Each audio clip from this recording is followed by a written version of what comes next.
Hello there, Ray here, and today I would like to show you two new ways to get on top of the bedrock ceiling in the nether, as well as elaborate on some old methods. Although these methods that I am about to show are most commonly used to get through the bedrock ceiling in the nether dimension, they can also be applied to get into somebody's base through the floor. In the nether dimension, if you would dig upwards, you would eventually hit this bedrock ceiling up here. Now, if you would remove all the netherrack, you can see there's just a lot of bedrock, and as you go higher, the bedrock gets thicker. At the very top, it's completely solid bedrock, and there's no way to find a hole that is naturally generated in it. But you can typically find once in a while a hole where it takes you all the way up to the very top layer of the bedrock. This is typically the situation where you're looking for when you're trying to get through the bedrock ceiling. The first way, which I'll show you how to get above the bedrock ceiling, is a way that I came up with. This method uses no entities, so it doesn't use any boats, it doesn't use any horses, it doesn't use any ender pearls. It don't even need to use any blocks above the top of the nether as well. This method is really cool, and I came up with this one, and I'd like to show it to you guys, but pretty much all it involves is a couple pistons, a cauldron, trapdoor, and a couple levers, and some repeater timings. So pretty much you just want to get up there, you don't even have to ender pearl up there, you can just put a cauldron underneath you. Once you're up here, all you have to do is stand over top of this trap door over here, hold down your crouch button so you're crouching, and jump at the same time, and then flick this lever here. So if I just flick that lever here, now this will push up this cauldron. Now you are standing inside of this cauldron. Now all you have to do is remove this trap door here. It may take a little while if you didn't bring a tool with you, and replace that with a lever, just like so. Now all you have to do is relog. Once you have relogged, you will log back in, and now your head will be partly inside this bedrock. You can kind of see around. It's kind of like having, like an X-ray. You can kind of see in there. Now all you have to do is flick this lever here and jump up at the same time, and voila, you're on top of the bedrock. Really simple. You don't have to use any type of entities. Like I said, you don't even have to use any blocks above here. Really cool method.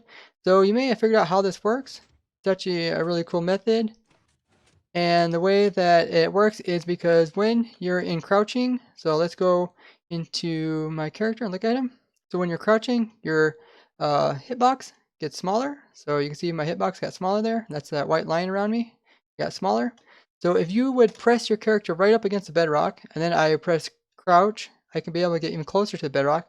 Then if I let off crouch, my guy's head is inside the bedrock, right? Even though you can see right now, it looks like my head's inside the bedrock, but my collision box is below it. Okay, so the game does not let you put your head in the bedrock unless you relog. So that is how this works. So let's try that again. I'll go through it. So you get on top of this, just like so, and you're up here, and you have the trapdoor. So we use the trapdoor to get the player a little bit higher. That way he's as close to the bedrock as possible. Then we get crouch to make our hitbox smaller, and then as we jump, we are the closest to the bedrock possible. This way, when we move the cauldron up in place, the cauldron, the very bottom collision box, which is down here, so if you stand inside of a cauldron, it is perfect collision box, which will allow you to be between the cauldron bottom piece here and the ceiling above you while you're holding crouch is exactly perfect to allow you to actually fit in there. So we're holding crouch, we're jumping, and then we'll flick this lever at the same time. And then now we are at the bottom collision box of this cauldron. So this allows us to be in the hitbox just like I showed earlier, where our hitbox right up against it, but the only difference is that we're not clipped into the bedrock yet. That's where relogging comes in. So when you relog, it will reset your hitbox. So if I relog, my hitbox will get reset, and now my head will be partly inside of the bedrock above me. So yeah, if we look, you now see the actual white box is above me. Before we relogged, the white box is below it, and now you can see the white box is above it. Now it's pretty simple. You just can jump up and place your lever down, and that's how you can get up above the bedrock. So it's a really cool way to get above there, and if you do it correctly, you can do it without getting damaged as well. So with this method, you just need to remember that you need to find a 2 wide area that is only 1 meter worth of bedrock, and that's pretty much all you need, and you just need a little bit more room to be able to reach the lever. Otherwise, you can have the rest of it being bedrock. It just happens to be that the collision box at the bottom of the cauldron is just perfect for this scenario. If you want to learn more about different types of collision boxes for different blocks as well as different sizes of entities, I did a whole video about explaining every different type of collision box for a block as well as all the different sizes of entities all in the vanilla game. So check that out, put it down in the description as well. So the next way you can get on top of the bedrock ceiling is quite easy. All you have to do is find another area where there is only 1 meter worth of bedrock, and then you just stack up until you're at the very top. Now you can do this in survival. All you need is a block that you can either climb up or a block you can stand on. So something like a vine you can climb, something like a ladder you can climb and stand on, and something like a trapdoor you can just stand on. So let me just use a ladder. Now it's kind of directional which way you can place ladders, but you can place them in these two directions if you're standing in the same hitbox as them. All you have to do is go up to the ladder and jump it and try to climb it. So press forward and as well as jump, and then just shoot off one ender pearl, and then you can climb up the ladder and stand on top of it and then use it to jump up on top of the very last layer of the bedrock. So it's really simple, and it does require an ender pearl. So you can also do this with the vine, same pretty much principle. You come in, you stack up, you place down your vine, then all you have to do is jump, press forward, and shoot one ender pearl off. Same thing, except when you climb the vine, you'll get up to this point, and then you just have to use another ender pearl to get past that point, since you cannot stand on top of the vine. Now you can also use a trapdoor.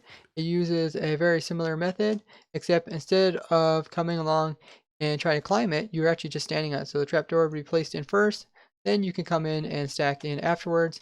And now you can leave the trapdoor like that, and you'll actually stand on top of the very edge of this trapdoor. So let's get in survival. And we'll do the same thing. We'll jump, plus we'll shoot an ender pearl right here in the corner. And what we did was pretty much we pearled through part of the bedrock, and then we stood on top of the trapdoor, and then we used the trapdoor to get the rest of the way. So yeah, pretty much the top of the trapdoor, we use that as a step to go from here up to the next spot, and then from there we can be able to jump up to the very top. The third way to get on top of the bedrock ceiling can be done by using a minecart, as well as some rails and a ladder in the back. So what we pretty much have is this incline rail. The way you get the incline rail is that you can first put a rail in there, then put a rail here and incline it. Then you can remove that rail and put a ladder in the back. And then what we do, we'll push a minecart up in there, just like so. And what we will want to do is that we want to get inside the minecart. Then we'll want to hit shift to get out of the minecart. Then we're going to use the ladder in the back to climb up. And then once we're on top of the ladder, then we'll be able to jump through the bedrock. So let's do that. So we get in the minecart, we hit shift, we're out of the minecart, now we move forward, and we climb the ladder. Now we're on top of the ladder, now we jump, and now we're on top of the bedrock ceiling. Pretty simple, and this will allow you to get on top of the bedrock ceiling without having to use ender pearls. So another method that you can use a minecart for is just having a minecart and a rail. You can see the bedrock formation which we use, and we just have it sitting on top of there. And what we will do is enter the minecart and then leave the minecart, and then we will be partly inside of the bedrock, but we won't have the ladder to climb, so we'll have to use a different method. So we get inside the minecart, leave the minecart. Now we can actually place a rail on top of the bedrock, and we place a minecart on top of the bedrock, and we can jump into that minecart. Now we're on top of the bedrock ceiling. So yeah, we can also do that to in combination with the minecart down below. And you can also do the same thing with a boat. So if I just grab a boat, we can do the same thing.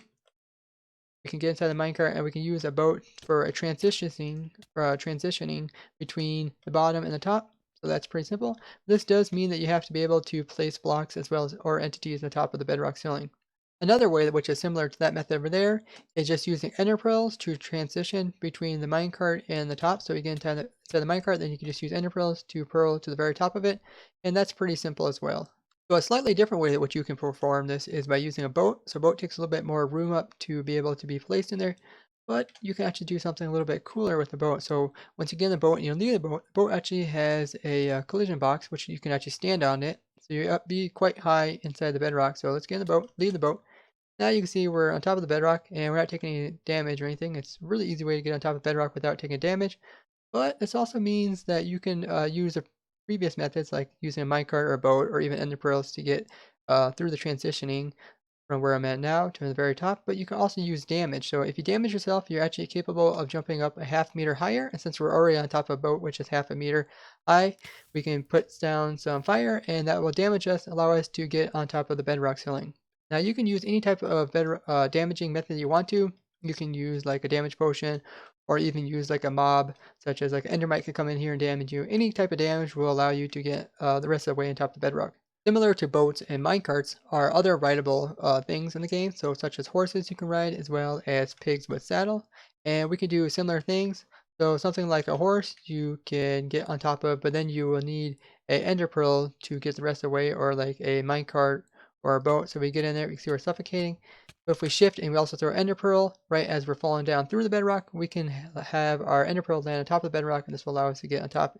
And if you're really skilled, you can also use boats and minecarts as well. But you can also do this with a pig. So if we just go down here, and there's our pig right there. and we get on top of the pig, we can, let's try to use the boat. So we get in the pig, and we leave the pig, and we put our boat down, we jump in the boat, and then we leave the boat, and now we're on top of the bedrock as well. Another way that you can get on top of the bedrock ceiling is to actually break a hole through the bedrock, and this way you can just walk up there. Now, this can be done by tricking the game into placing a piston which is retracting right up against the bedrock.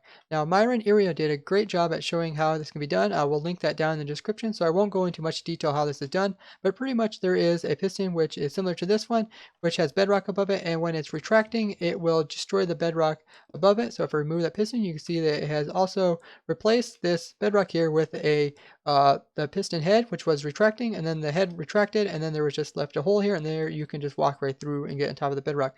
This is pretty time consuming because this considers you would have to build up quite a bit of redstone around it, and you would also have to break other bedrock around it just to get this to work. The last way in which I'll be showing you how you can get on top of the bedrock ceiling is another one that I came up with, and this is one I have shown as well in my past videos. But what it uses is another portal which is above Y level 130. The first way you can get this trick to work is by doing this method that I showed in a previous video, where if you have a player sleeping in a bed underneath of an entrance end portal, then a secondary player goes through the nether portal, it will crash the game, and the secondary player who is sent into the nether portal will take his overworld coordinates, so since I'm above Y30, 130, then it will apply them to the nether dimension. Now, I know a lot of people didn't like this bug, but the main reason I wanted to show that one before I made this video, otherwise you'd be really confused if I showed this video first, then you guys would be like, what in the heck is this bug that crashes your game?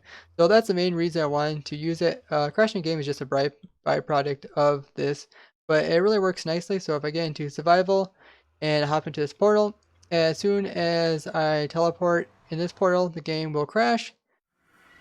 And yep, you can see it crashed there.